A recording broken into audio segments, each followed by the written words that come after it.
Assalamualaikum warahmatullahi wabarakatuh. Alhamdulillahirabbil alamin, wassalatu wassalamu ala nabiyina Muhammadin amma ba'd. Anak-anakku semua kelas 4, puji syukur kepada Allah Subhanahu wa taala pada kesempatan yang berbahagia ini kita berjumpa lagi untuk mempelajari sejarah kebudayaan Islam. Untuk materi yang pertama adalah tentang ketabahan Nabi Muhammad dan sahabat Nabi Muhammad SAW dalam berdakwah. Sebelum kita mulai pembelajaran kita pada kesempatan kali ini, marilah kita berdoa semoga apa yang kita pelajari mendapatkan keberkahan dan kemanfaatan dari Allah Subhanahu wa taala. Berdoa, Bismillahirrahmanirrahim. Rabbi zidni ilma warzuqni fahma. Amin ya rabbal alamin.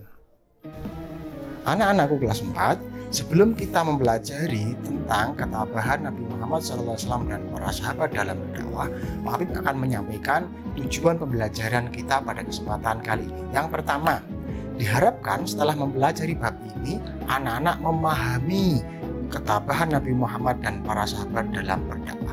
Yang kedua, setelah mempelajari bab ini, diharapkan kalian semua bisa menceritakan kembali ketabahan Nabi Muhammad dan para sahabat dalam berdakwah.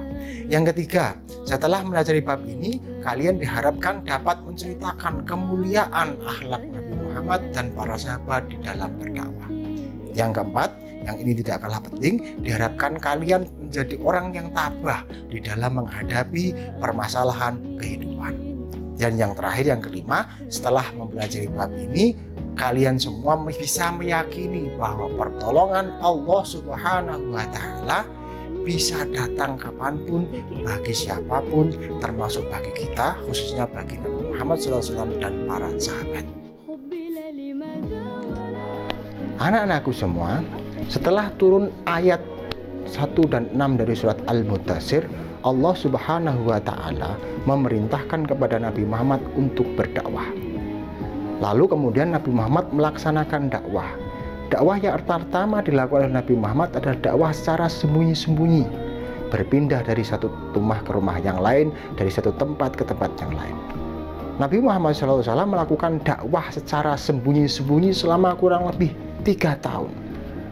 Nah, ketika dakwah secara sembunyi-sembunyi, Nabi Muhammad memiliki tempat di mana rumah itu digunakan untuk berkumpul bersama dengan para sahabatnya.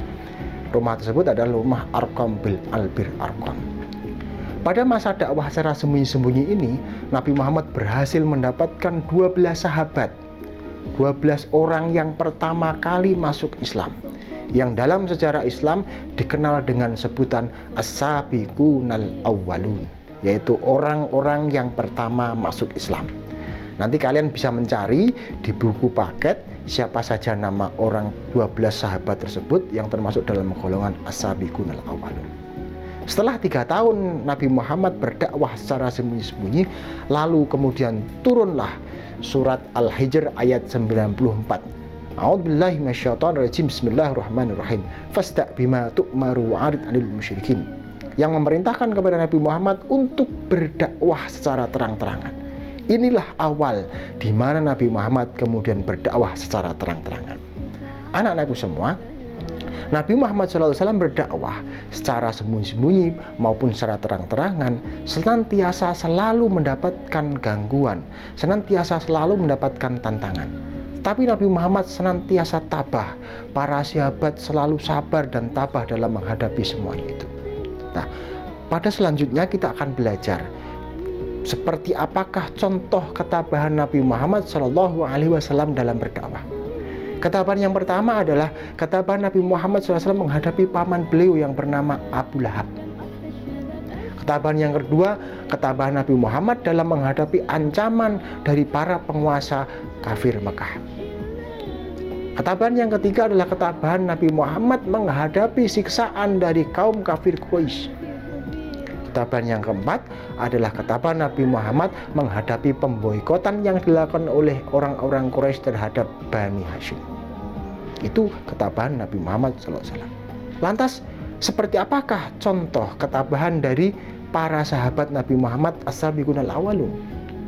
Contoh ketabahan yang pertama yang ada di buku adalah ketabahan dari istri beliau, Khadijah binti Khuwailid.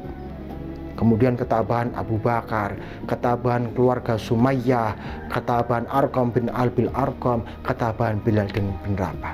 Nah, nanti kalian bisa mempelajari, membaca lebih lanjut di buku paket yang terbaru sesuai dengan KMA 2019 tentang bab ini. Demikian yang bisa saya sampaikan. Silahkan dibaca, dipelajari.